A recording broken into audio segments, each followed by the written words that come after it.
Қайырлы күн оқушылар, бүгін мен сендерге көбейтудің оңай жолы ұяшықтар арқылы көбейтуді көрсетемін. Видео сабағым ұнаса, осы каналға жазылыңыздар.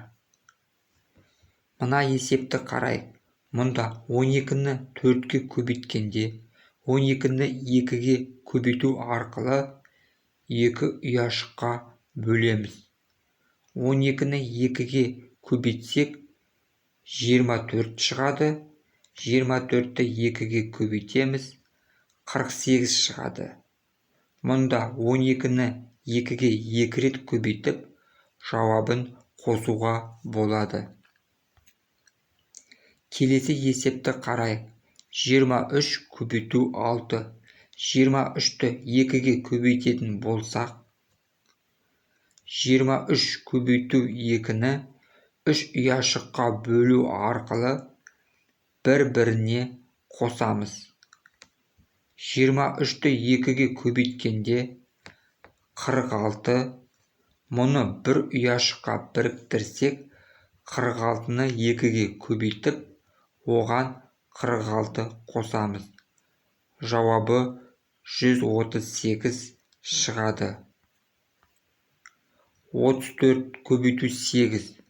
34-ті 2-ге көбейтсек, 4 ұяшыққа бөлеміз. Бірінші 34-ті 2-ге көбейтеміз. 68. Әр 2 ұяшықтан шыққан жауап 68 болғандықтан, тағы 2 ұяшыққа бөліп, 68-ді 2-ге көбейтеміз. 136 шығады. 2 ұяшықтағы жауап 136 болғандықтан, біз енді бір ұяшыққа біріктіріп, 2 ұяшықтың жауабын қосамыз. Немесе 136-ны 2-ге көбейтеміз. Сонда 272 шығады. 34-ті 8-ге көбейтсек, 272 шығады.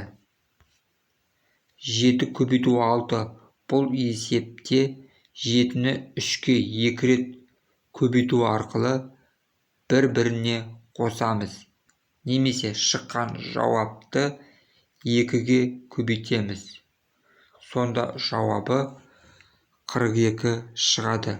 Осы секілді есептерді ұяшыққа бөліп, 2-ге немесе 3-ке де көбейту арқылы шығаруға болады.